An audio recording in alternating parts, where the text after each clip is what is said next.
mariage, les filles sont prêtes à tout. Même quand son fiancé lui dit efface le numéro de ton pasteur, elle efface. La Bible dit femme, soyez soumise. Toi, tu es sa femme. Confusion. C'est ce que je dis. L'agneau qui crie comme le loup. On te voit chrétienne, mais tu ne connais même pas l'enseignement de la parole. Toi, tu es fiancée, tu es la femme de quelqu'un. La fiancée n'a pas besoin d'être soumise à quelqu'un. Elle a besoin d'être soumise à Jésus. Dans le fiançailles, si c'est Jésus qui est au centre, on est ensemble. Si je te vois dévier, je te quitte. Faut pas confondre les choses. C'est à ton mari qu'il faut être soumise. Si la famille n'a rien consommé, les hommes de Dieu n'ont pas déclaré, ne dis pas que tu es soumise à quelqu'un. Quand ton fiancé te demande de faire des choses, si c'est selon la parole, tu fais. Si ce n'est pas selon la parole, le choix est... Quand tu me parles de soumission dans les fiançailles, n'importe quoi. Les fiançailles ne sont pas les mariages. Les fiançailles se brisent, mais pas les mariages. Et le mariage est consommé lorsque la famille a eu les biens et les hommes de Dieu ont parlé. Tu vois pourquoi il n'y a pas beaucoup d'amen? Il y a des filles qui sont bloquées au niveau de leur intelligence. Pendant que je parle, elles se disent maman, je dois me marier. Va te marier. Vas-y. Il faut retenir ceci pour la vie. Que vous soyez homme ou femme. En tout cas pour les célibataires. Lorsque vous voulez vous marier, vous devez avoir dans votre cœur une portion du paradis. Si dans votre cœur vous n'avez pas une portion du paradis, vous allez entrer dans un foyer et vous vivrez l'enfer. La portion du paradis qu'il faut avoir dans votre cœur, ce sont les valeurs à garder coûte que coûte. Sinon tu souffriras. On pensera que tu es marié, mais tu es déjà divorcé depuis très longtemps. Je dis, ne te conforme pas au siècle présent. Sois enfant de Dieu. Pense comme un enfant de Dieu. Vis comme un enfant de Dieu. Ne sois pas envieux. Le temps de Dieu existe. Je l'ai dit tout à l'heure, il y a un temps pour chaque chose. Le temps de Dieu existe. Si le temps de Dieu arrive, le Seigneur ouvrira le ciel. Ne force rien. Si tu forces, tu risques de porter un vêtement qui ne correspond pas à ta taille. Ne force pas. Attends le temps de Dieu et marche avec Dieu. Le troisième manteau à jeter, que quelqu'un dit, je jette le troisième manteau. La légèreté face aux éléments qui sont censés vous rendre puissant. Au nom de Jésus, deviens puissant. Que quelqu'un dise, je dois être puissant. La légèreté face à ces éléments. Quels sont les éléments? Le jeûne et la prière sont les deux choses qui rendent les enfants de Dieu puissants. Spirituellement costauds. Apparemment faibles, mais spirituellement très costauds. Aucun sorcier ne te touchera si tu respectes le jeûne et la prière. Aucun sorcier ne passera autour de ta maison si tu respectes le jeûne et la prière. Aucun sorcier ne prendra ton enfant si tu respectes le jeûne et la prière. Aucun rituel familial ne touchera ta vie si tu respectes le jeûne et la prière. Aucune force négative ne touchera ta famille si tu respectes le jeûne. Ça tombe sur ceux qui ont dit Amen. Amen est une adresse et on introduit quelque chose. Le jeûne et la prière, bien aimés, ce ne sont pas des jeux. Pour nous les enfants de Dieu, ce ne sont pas des jeux. Sors de cette mentalité, jette le manteau. Sors de la négligence envers ces choses. Le diable a travaillé beaucoup et il continue d'ailleurs. De toutes les manières, c'est tout ce qu'il a à faire. Le diable a beaucoup travaillé pour faire voir aux enfants de Dieu que les jeûnes c'est rien. La prière ne donne rien. Plus tu t'affaiblis, plus le diable a de la place dans ta vie. Pendant ces confinements, c'est une question à réponse dans le cœur. C'est mieux de ne pas lever la main, sinon tu vas pécher dans l'église. Pendant ces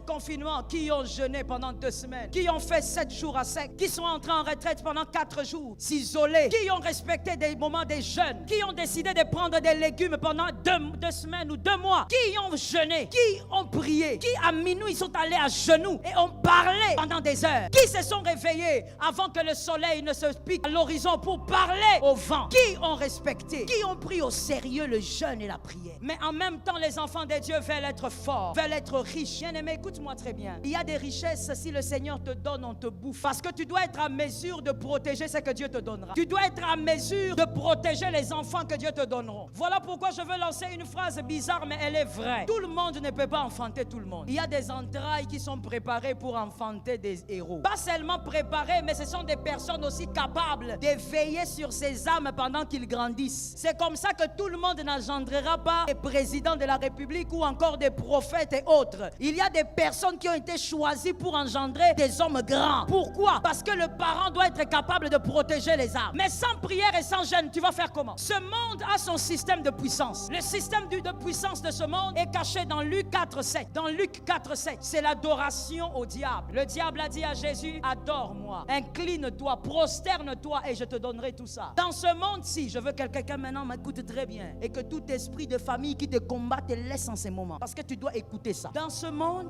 pour régner, pour dominer, pour être influent et puissant, il faut que tu adores le diable. Il n'y a pas 2 options. Ça, c'est l'option du monde. Si tu veux fonctionner comme tu veux fonctionner là, tu viens à l'église mais tu as des semblants des païens. Tu ne pourras jamais prospérer parce que tu seras incapable d'adorer le diable. Or, dans le système du monde, pour être grand, tu es obligé de t'incliner devant lui. C'est comme ça qu'il avait dit au grand maître Jésus de Nazareth, prosterne-toi pour avoir ça. Et toi, comme tu es enfant de Dieu, tu es né de nouveau, tu es obligé de présenter une autre puissance. Ça tombe sur toi, toi qui as dit Amen. Tu es obligé de présenter une autre force. Tu es obligé de présenter la force du Christ qui est plus grande que la force du monde. Mais cette puissance ne sera pas activée si tu n'es pas dans le jeûne et dans... Qui est d'accord que nous allons jeûner? Qui est d'accord que nous devons jeûner? Nous devons prier. Certains postes, c'est prophétique. Certains postes, tu ne l'auras jamais si tu ne montes pas spirituellement. Parce que celui qui est assis là est un occultiste. Pour que toi tu montes à sa place, tu dois être un peu plus. Ah, je dis à quelqu'un monte. Je dis à quelqu'un monte encore. Quand on dira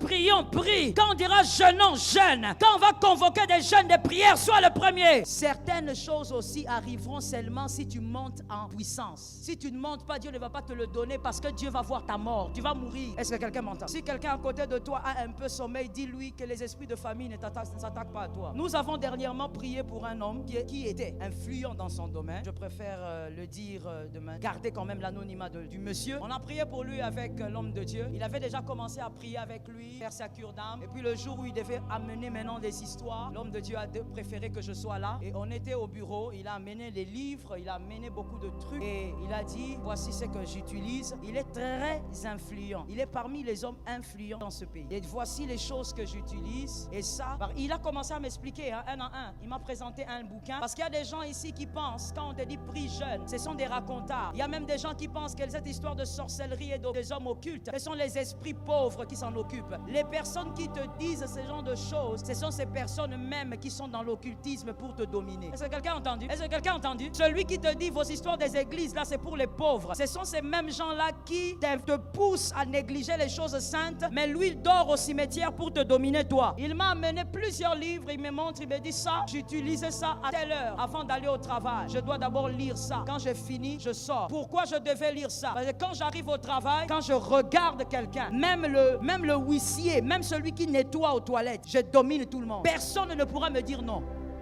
Je domine tout le monde. L'esprit de domination, j'envoûte tout le monde. Et quand je dois aller voir un supérieur, voici le livre que j'utilise. Il présente un livre très bizarre. Il dit ça, je l'utilise aussi. Et ça, maintenant, c'est pour quand je dois voir le chef. Même s'il y a un problème. D'ailleurs, pendant un moment, il y avait eu un petit problème financier. Je savais que j'étais en tort. J'ai utilisé ce livre-ci. Et je suis allé devant lui. Quand je l'ai regardé, il était incapable de me parler les choses pour lesquelles il m'avait appelé. Il était là comme ça, comme un enfant. Je l'ai dominé. Et finalement, il me dit, quand je vais, ça aussi, je préfère voiler ça pour ne pas croire que nous jugeons certaines personnes. Il dit, quand je vais maintenant à notre culte, un certain culte, je prends ces vêtements doivent dormir sur la tombe. Je vais avec ça le samedi soir, je dépose sur une tombe et le dimanche à 5h, je récupère une veste ordinaire et je la mets et je vais au culte. Je dis, mais pourquoi tu portes ça pour aller aussi au culte? Pourquoi tu dois porter cette veste, mettre au cimetière pour aller dans un culte? Il me dit, c'est pour que quand j'arrive, je puisse prendre les grâces de toutes les personnes qui seront faibles devant moi. Les gens viennent vides, les gens viennent plutôt avec des grâces, ils rentrent vite. Et il me dit de toutes les manières, c'était aussi un lieu qui n'avait pas de puissance. Donc, et puis je n'étais pas le seul. Je savais reconnaître la plupart de ceux qui étaient avec nous dans la même lot. Ce sont des réalités. Lui ne blague pas avec lui, il va déposer le vêtement à la tombe et il récupère ça à 4h du matin. Toi, à 4h du matin, tu dors. Tu dors en disant Jésus est là, c'est bien. Mais Jésus aussi a dit, je vous ai donné. Tu connais le verset, n'est-ce pas? Luc 10, 19, c'est à retenir pour la vie. Jésus a dit, je vous ai donné. Quand on te donne quelque chose, c'est-à-dire c'est à toi maintenant de gérer. Oh, nous avons ma casse. Oui, mais il a déjà donné. Quand on donne quelque chose, on s'attend qu'à la personne soit capable de gérer ce qu'on lui a donné. Dieu t'a donné le pouvoir de marcher sur les serpents, de marcher sur le scorpion. Je me rappelle que quand le monsieur nous présentait des histoires, il me dit, maman, il y a un bouquin là, attends, je vais te montrer. Il me sort un petit truc et il me dit, bon, je sais pas, ça, une fois j'ai donné ça à quelqu'un, je vais encore essayer de voiler. J'ai donné ça à quelqu'un, cette personne avait la prétention de prier, mais malheureusement, je lui avais donné ça parce qu'il fallait que son fils aîné meure. J'essaye d'expliquer ça autrement. Ce sont les gens des personnes qui mentent des fois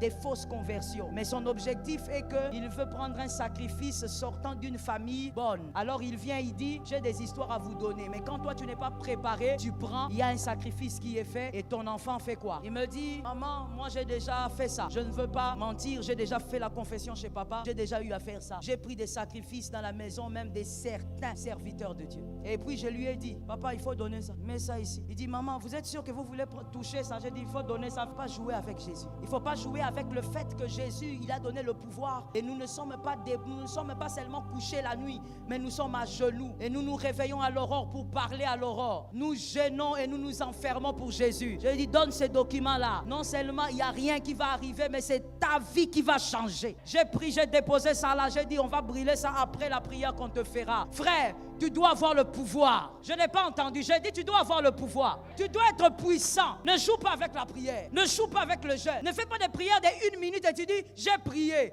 Tu fais les prières de 3 minutes, tu commences à avoir sommeil. Le diable t'a atteint. Tu dois être un bulle désert en prière. Tu dois carburer en prière. Carburer en jeûne. C'est la manière d'entretenir le feu. Que le sorcier soit incapable de te toucher. Que le sorcier soit loin de ta famille. Vous savez ce dont j'ai besoin en cette année finissante. Que les occultes de ta famille témoignent que tu as un Dieu. C'est tombé sur qui? Que les occultes de ta famille témoignent que dans ta maison, il y a un feu qui ne s'éteint pas. Ah, que ça tombe sur ta vie. Que les occultistes témoignent qu'il y a quelque chose de glorieux qui marche avec toi. Alors jeûne et prie. Ne suis pas ces occultistes-là. Ils sont remplis dans les bus. Ils sont remplis dans les taxis. En train de vous raconter vos histoires des églises. Mais lui, là où il va, il ne te dira pas. Il veut te décourager pour te supplanter. Refuse cela au nom de Jésus.